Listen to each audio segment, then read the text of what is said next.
Here at KHQA, we are getting into the holiday spirits, some of us more than others, as you're about to see. Our station is having a cookie exchange today, so we decided to bring in our favorite recipes, or ones that we were able to cook, to share with you. Lindsay Boach and Hannah join us now. Hey, ladies.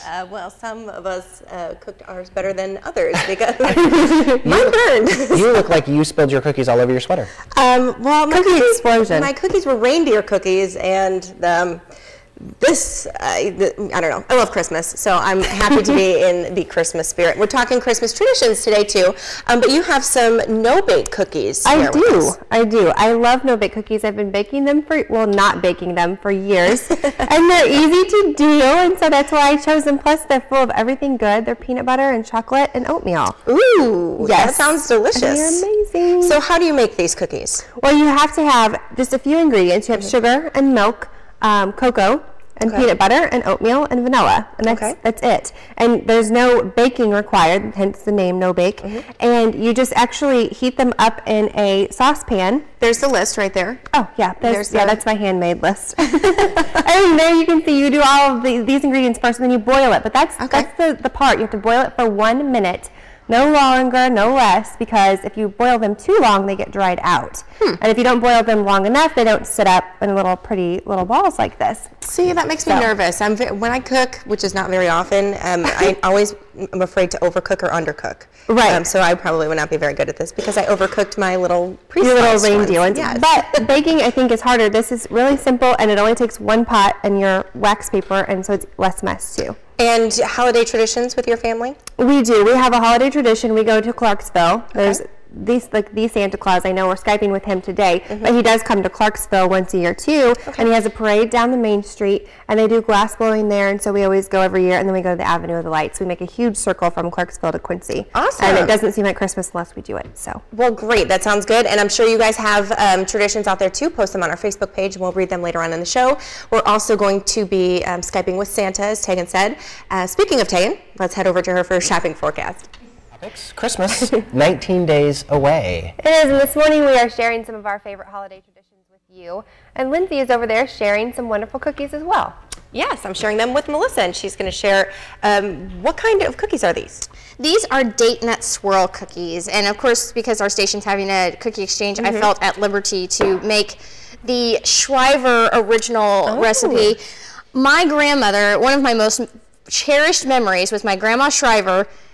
Of course, I was in 4-H for years and years, and Grandma Shriver would always, teach us all the things we needed to know about sewing and baking, that type of thing. But every Christmas, we would get together, and one of the things she would do with just me would be to make date nut swirl cookies. They look like elephant ears. Yeah, they do, I guess. It's the swirl. No, not like an elephant.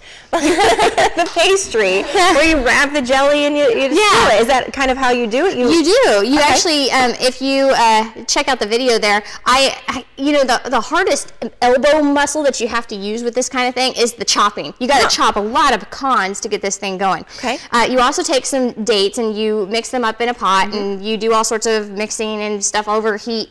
I think the hardest is to, stir it for I think 7 to 10 minutes. It's kind of crazy. Then you have to mix all your flour and all that good stuff.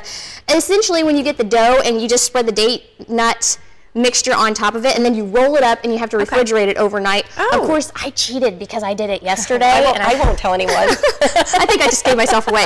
But the good thing is I tried them and they didn't turn out bad. Good. So. Well, we were discussing what a date was, and we came to the conclusion that it's from a palm tree. It's a fruit. It's like a sugary. Yeah, I don't think I've ever had dates before, but that's really cool. I had one yesterday, and it tastes remotely like a dried pineapple. Like a dried, those candied pineapple. They taste remotely like that. It's not something I would eat on an everyday basis, though, because it's so sweet. But I heard they're really good for you, and I've seen the commercials where they have single dates in a little, you can just open the little package and eat the single date. Well, I guess that makes me feel better about eating a lot of these because the package did say good for you, although I know I packed enough sugar and butter in this thing that I'm sure that it's not good for us at all. But we'll just say that they even each other out, and these cookies are very healthy for you. Oh, yes. Now, do you have any other traditions that you guys did growing up? Well, I'll tell you what, from a farm family, obviously, so it sounds a little weird, but every year we string corn lights up around my parents' house. What's that? It's giant Christmas lights that are shaped like giant ears of corn. Huh. So exactly what It's exactly what it sounds like. But you know, whatever Dad always says around my house, it's just not Christmas. It's just not festive without our corn lights. Well, so we have there to you grab go. them out. We got to put them up every year. Well, now do you have them at your house now? No. Or just at your parents' house? They're just at Grandma and Grandpa's. Okay, great. Sounds good. I love it. Corn lights. That's really Well, I had to bring them and string them on your desk so you could experience the festivity that only corn lights can bring you. I would absolutely love that, and I will look at them and cherish them and think of you every day. We've got plenty more traditions and plenty more cookie recipes coming up. We've heard from you. We've heard from Melissa about traditions from your families around the holidays. And some of our favorite cookie recipes as well. And they're very tasty that we're getting to sample this morning. Lindsay and Tegan join us now with some of Tegan's traditions. And it looks like we have some fancy cookies here. They don't look exactly like cookies. They don't. What are they? They are. They're called Italian pizzelles. Yes, and it's a tradition brought down by my grandmother who came here from Italy. And so these are traditional Italy cookies, and they make them there. They're also known as the wafer, and special ingredients that go into it. It's pretty simple. We're looking at eggs, flour, sugar. Anise goes into a lot of Italian cookies. So what is that? Anise. It's like almond extract, only it's an anise extract. It's kind of like black licorice, just a little bit. Okay. If you want to compare it to something. And we make cookies. We spend ever since I was a little girl. We pick one Saturday a month for the month of December, and we spend all day making like, I don't know, 10 different kinds of cookies. So how do you get this pretty design? There's actually a pizzelle maker that you have to buy in order to get these designs. I've also known people doing waffle makers as well.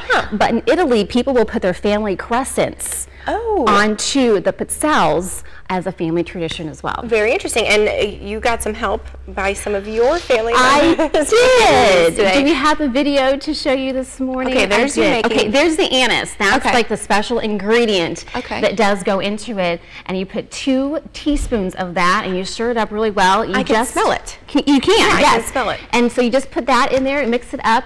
You put a tablespoon of the batter, just like you would if you're making a waffle, into the pizzelle iron. You do that for both sides. One side is like a checkered board, the other side is kind of like a flour. You press the lid down. It's about 30 seconds. That's all it takes. And then the pizzelles come out. They're a little hot, so you have to be careful. And it takes about 30 seconds. They come out. They're soft at first, so you let them sit and they get hardened. There's your special little helper. There's my special helper. There's my son Keaton. He wanted to sprinkle. So you sprinkle them with powdered sugar once you are done with them. And he was so excited to do so. And his best part, he doesn't get cookies very often, but he was able to try it. Mom, can I have this? Yeah, that's pretty much what he said. And he took the whole thing. Oh my gosh. It's bigger than his head. Into the mouth, yes. Well, I tried one. They are very, very good. Very thin, which I really like. Yes, they're very light. They can almost melt in your mouth. Yep. Just a little bit. And they're not bad for you either, because you're not consuming a lot. Because if you take the whole thing, it's very thin, it's very light. You have to be very careful. We also talked about other family traditions that we have. Now that I have a family of my own, we do it every year since my daughter was little. Each of my kids, they pick an angel off of the angel tree. Very nice. I give them $25 and they get to go shop for somebody their age for the holidays, and they really enjoy that. It gets them into the spirit. And I also think kids, they get too much at the holidays. I think kids are just, it's all about the gifts. Well, we go back to the story of baby Jesus, and baby Jesus got 3 gifts from the wise men, gold, incense, and myrrh. So my kids, they only get 3 gifts at the holidays. Very nice. We used to, our family would adopt a family also. Yes. And then we would buy gifts for them. And I always liked getting the gifts for the younger kids, because I would always get toys and things like that, but, hats, gloves, things like that. It feels very good to give back. And you during want to the teach your holiday kids season. to be in the giving spirit. Yeah, so that's really neat. I didn't ever think about the 3 gifts. That would be pretty cool. It makes your kids think about helping others rather than what can I get in return. And now you guys, did you just make these cookies, or do you make a bunch of cookies too? We make all kinds of cookies. Okay. We make sugar cookies, gingerbread cookies, we make glass candy, we make fudge, we make sugar cookies, we make thumbprint cookies, we make an anise roll cookie as well. Okay. And I can go on.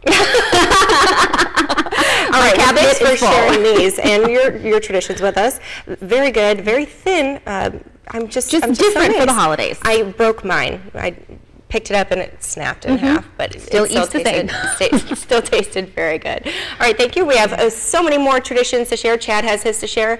I have mine to share.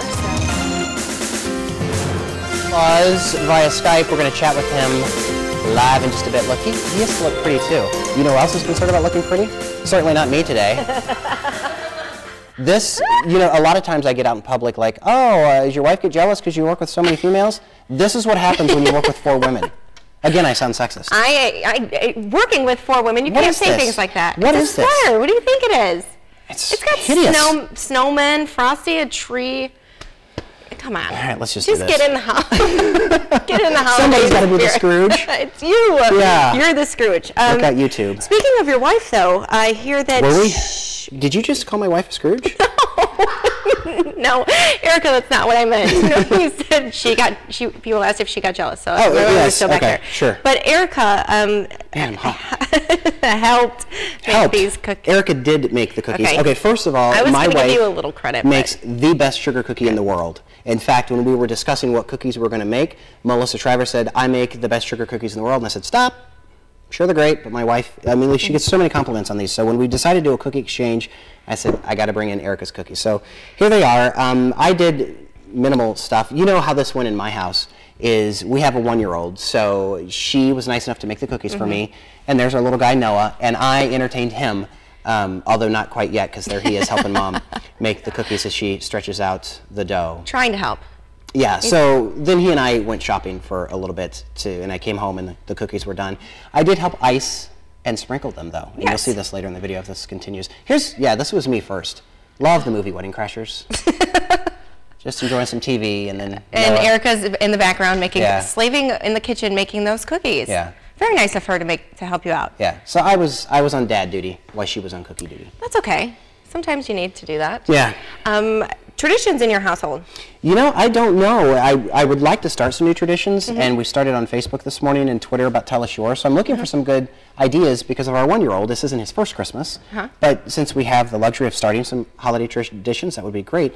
What we typically do on the holidays is visit as many family members as we can, it seems. Very nice. And it's very hectic, but I don't think my wife or I would want it any other way. It's here for a couple hours, there for a couple hours, here for a couple hours, and we eat a lot of food. Well, if you're looking for a tradition, my family has one that you might be willing to partake in. This started, gosh, I was probably 3 years old, maybe a little bit younger. We got a new video camera for Christmas.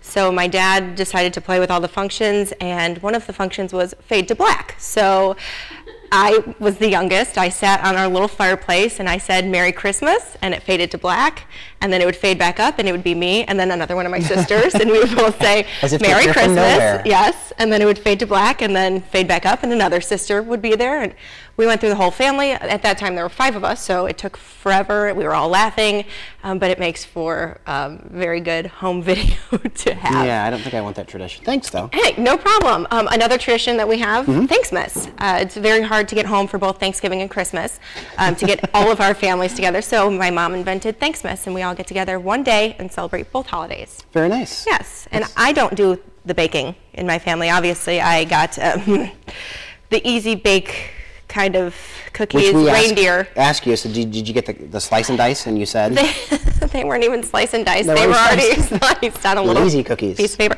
But I burned them. Good. Not good. All right. Yeah, already burned them. Easy. I don't know. Can't bake. Can't do anything. So great. Happy holidays. Yay. Well, thank you guys so much for sharing It's been your fun. traditions with us and Sans the sharing your sweaters. cookies.